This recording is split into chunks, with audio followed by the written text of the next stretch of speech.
on forme une ratatouille parce qu'il y a différentes qualités, il y a différentes cultures, différentes religions, mais tout le monde s'entend bien. Tout le monde dit bonjour. Vous n'arrivez pas à acheter ça, ça coûte trop cher, c'est une caisse. On met ensemble, on l'achète ensemble. Mais on ne se connaît pas, mais on rigole ensemble. C'est là que je dis pour faire une ratatouille, il faut avoir beaucoup de légumes, différents légumes. Là, on a une ratatouille. Dans les quartiers, il y a beaucoup plus, on va dire, entre guillemets, de noirs, d'arabes. Et c'est beaucoup de... comment expliquer ça? C'est dans nos cultures, on a toujours l'habitude d'être en communauté, on est en groupe. Et c'est ce que tout le monde recherche quand on est dans un quartier. Ah, on s'entend bien avec le voisin, on s'échange de la nourriture ou autre, ou du sel, du poivre. Et dans les pavillons, c'est autre chose. Chacun veut son petit cocon. Bon, peut-être qu'ils se connaissent entre voisins, mais voilà. Moi maintenant, j'habite dans les pavillons. Et c'est chacun un peu chez soi. Et il n'y a pas cette fraternité qu'on avait quand on habitait dans notre quartier. Moi, dans mon bâtiment, on se connaissait tous de A à Z. On était une vingtaine de familles. Effectivement, d'ailleurs, c'est ça qui donnait de richesse dans le nez. Il y a beaucoup de diversité.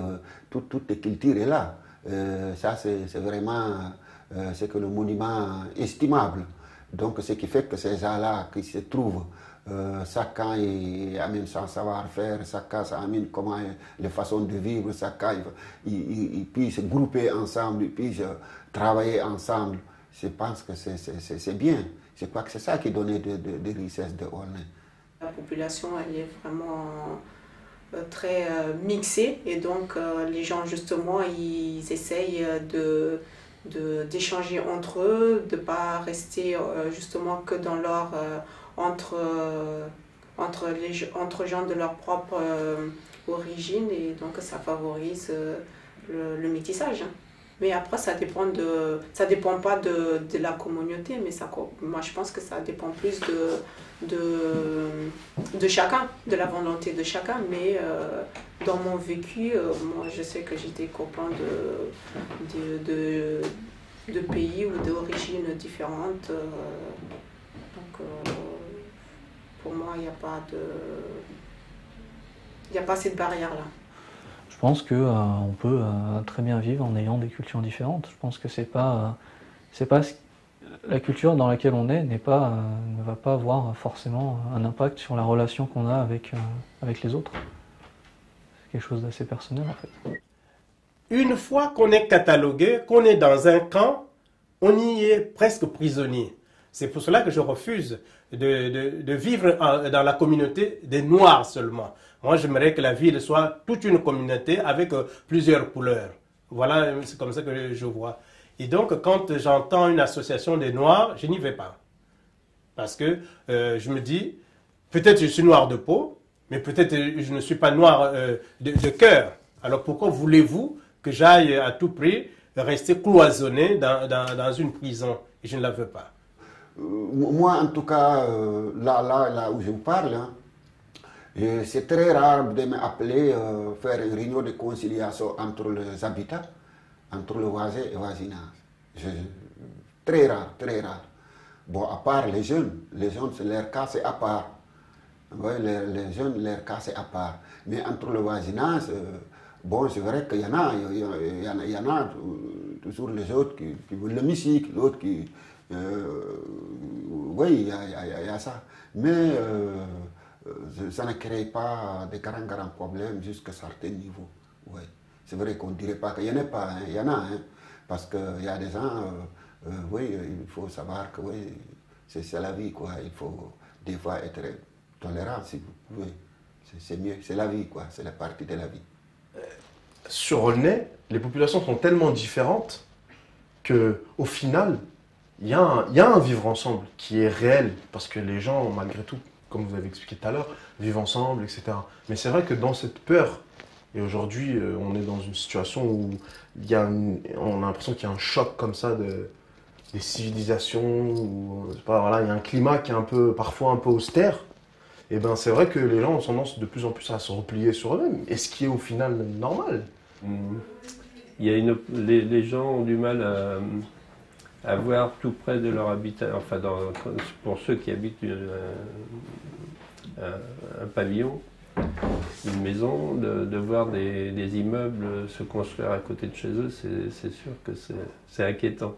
Parce qu'on ne sait jamais jusqu'où ça peut aller, quoi. C'est vrai qu'il y a le nord et le sud.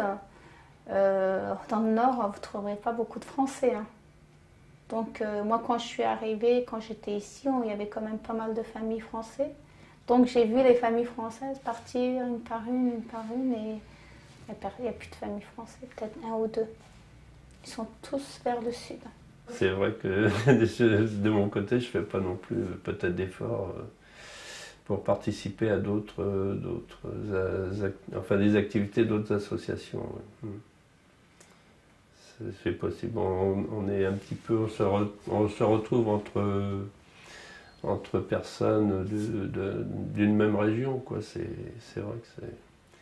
Comme on est loin de notre région, on essaye de se regrouper entre personnes de même région. Oui.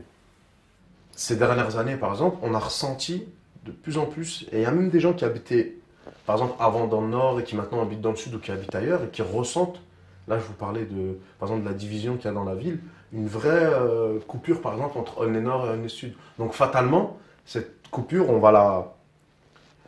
elle se manifeste au niveau visuel par les gens qui forment cette population. Donc là, en l'occurrence, au nord, c'est une population qui est beaucoup plus jeune, qui est issue de l'immigration, etc.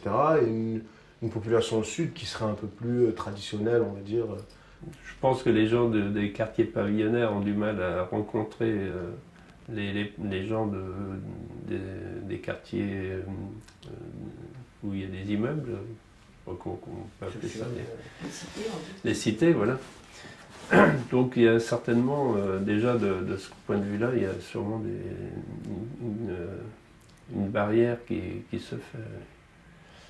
Donc il faudrait effectivement créer peut-être des événements qui réunissent ou où on essaye d'enlever ces barrières entre les quartiers.